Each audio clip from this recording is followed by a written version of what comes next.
Levy. And now, our commencement keynote speaker is from the Sayreville Memorial class, graduate class of 1980.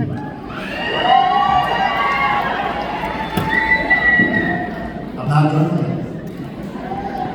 Back in October, we inducted him to the Sayreville Memorial High School Hall of Fame. Self-reliance, optimism, and community are key concepts that define our keynote speaker's music and charitable efforts. The frontman for the Grammy Award-winning band Bon Jovi has not only written and performed countless rock anthems, such as Living on a Prayer and It's My Life, but he has also utilized his spotlight and raised millions of dollars to aid the working poor, the homeless, and the hungry.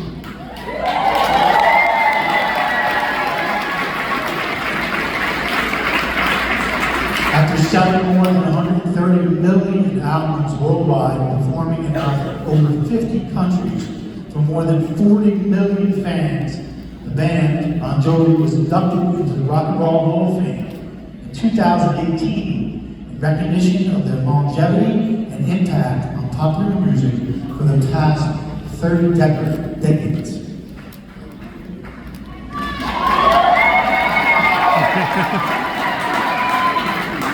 No comment for none. Our guest is also a member of the Songwriters Hall of Fame. He is also the chairman of the John Bon Jovi Soul Foundation, a nonprofit organization dedicated to bringing about positive change and helping those in need, one soul at a time. The foundation funds partnerships that address the issues of food and shelter. Since inception in 2006, John Bon Jovi Soul Foundation has provided nearly 1,000 units of affordable and supportive housing in 12 states for thousands of people, including youth and veterans. In October 11th, he, along with his wife Dorothea, which is in the house tonight, also a Sayreville Memorial High School 1980 graduate. A little applause, please.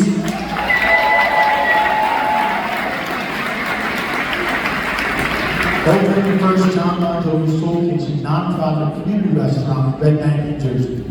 There, they created a pay-forward model that serves an in-need and paying customer. In the aftermath of Hurricane Sandy, they opened up a second location in Toms River, New Jersey. These community restaurants have served over 219,000 meals and counting.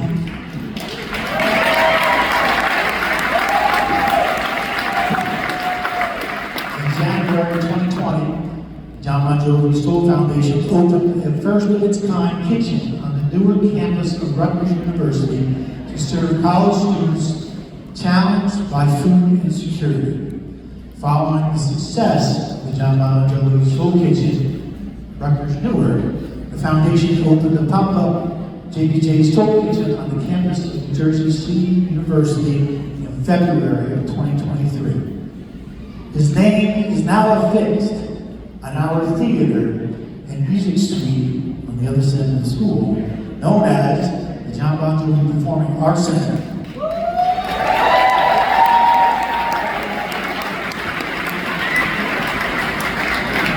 Ladies and gentlemen, I am proud to introduce to you Sayreville's own rock and roll legend, Mr. John Bon Jovi.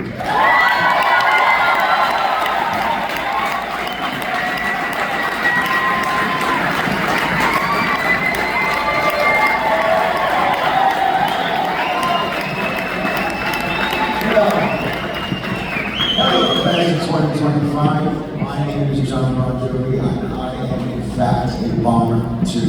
I am grateful to Dr. Adam for inviting me to be a part of this meeting today. Thank you, Principal Boo. Thank you, faculty and staff, parents, family, friends, and of course, the graduating class of 2025.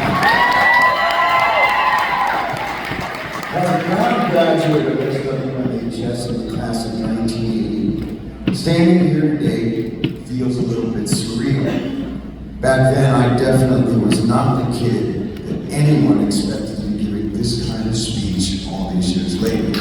I never dreamed that I'd I'd be back home 45 years after our graduation, looking back with so much gratitude.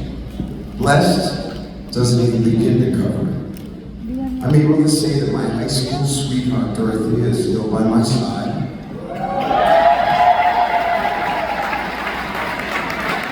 We've been married for 36 years and counting, and we share 4 beautiful children together. So from the other side, as someone who once sat in your seat, and now nearly a half a century later has been tapped to be the voice of your future, let me just start by saying, strap in. Because life has a way of taking you on a ride to remember. So today, take a pause. Savor this moment, soak it in, before that wild ride called life kicks in. Now I know that getting here wasn't easy, trust me, I know. It took hard work, it took a little luck, and it took the support of your family, your friends, your teachers, but you made it. So give yourselves a round of applause because you deserve it.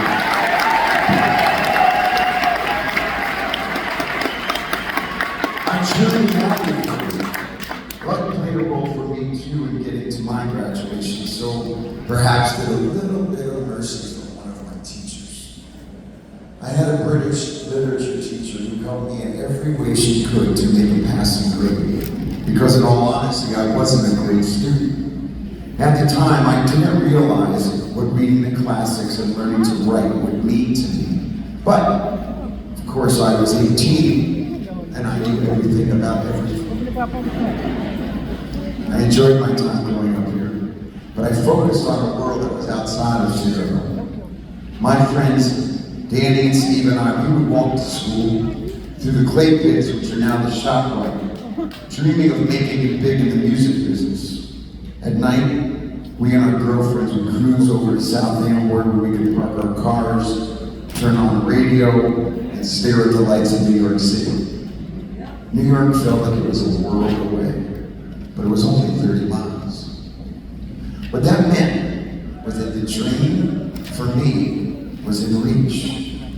And that dream was also alive and thriving just 30 minutes to our south in Asbury Park, where there were bands and bars on every corner, and my dream took shape right there on those stages. By my senior year, I had a band, and I had a couple of friends to help me chase that dream. So on this night, when I had my diploma in hand, graduation night, it was about a quick thank you, check the box, I'm about to hit the road. Because back then, I believed that all the answers were out there, waiting for me, with the promise of tomorrow. So I'd like to say, especially to the overly confident, cocky kid who has it all figured out, who may have already turned out my speech by saying, this old man is rambling on about the good old days, tell me about once upon a time, not so long ago. Please, just give me a moment. Before you run off to your parties, I am here to tell you as the voice of your future. I'm here to talk to you about what happens after you take off that cap and that gown and you set out on the next chapter of your life.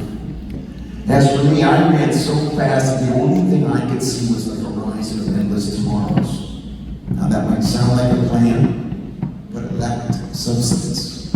Because life is not like a Hollywood movie. If all you do is chase tomorrow, you're going to miss out on the day. And by the time that you realize that, I guarantee you, yesterday will already be gone. Now, if you were a great student here, and you had the perfect GPA I commend you were already ahead of the game. If you didn't hit the books as hard as you could have, I'm here to tell you it's never too late to start. In life, the learning never ends. Every day, there's another opportunity to learn, so embrace that. Write your own curriculum, pass the test that you set for yourself. But even as you're setting those goals and you're dreaming big, please, take some time, stop, look around, see the beauty in the small things so they don't pass you by. fact, I want you to do me just a little favor. Look at the person to your left. Thank you. Remember who that is. Smile. Now look to the person on your right. Do the same thing, because these are the faces and the names that will become the memories that become the chapter in your book and the scenes in your story. Like I said, set goals, reach high, but remember, the goals are just mile markers. What really matters is who's walking beside you on the journey. It's going to be about the laughter, it's about the tears in victory and in life's disappointments, and it is the people that make the journey worth having. That is the magic ingredient that makes this life unforgettable. And when you sit down to write your story, please do me one more favor. Plan to use a pencil with an eraser, because you are going to make changes. There will be mistakes. Don't be embarrassed by them. Embrace them. Accept them as part of a master plan. Forgive when something goes wrong, and forget when it doesn't serve you. Now, back in the dark ages when I walked these halls, it was a different time. There was no social media. There was no internet, no mobile phones or streaming music. There weren't even things called fax machines. And Amazon was an answer on the geography test. Now, I know I sound like my parents telling us how they had to walk to school. It was always uphill both ways, and it was always snowing. Didn't matter if it was May or December. My point is that you grew up in a time all of your own. You grew up during COVID with the pressures of social media. We had fire drills. You had lockdowns in case of school shootings. You're living with the uncertainties of AI and the chaos of our increasingly divided political environment. It hasn't been easy for you. And for that, I'm sorry. We're all sorry. But there is one thing that I'm willing to bet on. You are the saviors we've been waiting for.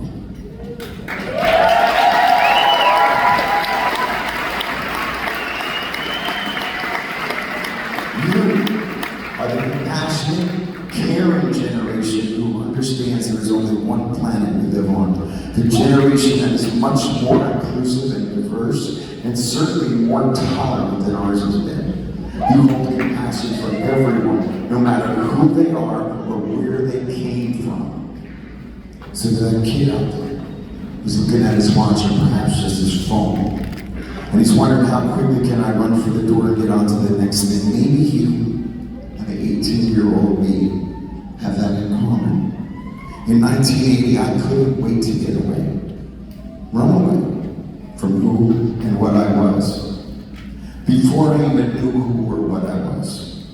And it is my sincere hope that nearly a half a century from now, when you've written much of your story, you'll realize, like the choir sang, you can take the home from the boy, but not the boy from his home. You'll get to look back from wherever you were going to be reminded of who you are and where you came from. And there's a poem that I like by T.S. Eliot, so let me quote a few lines.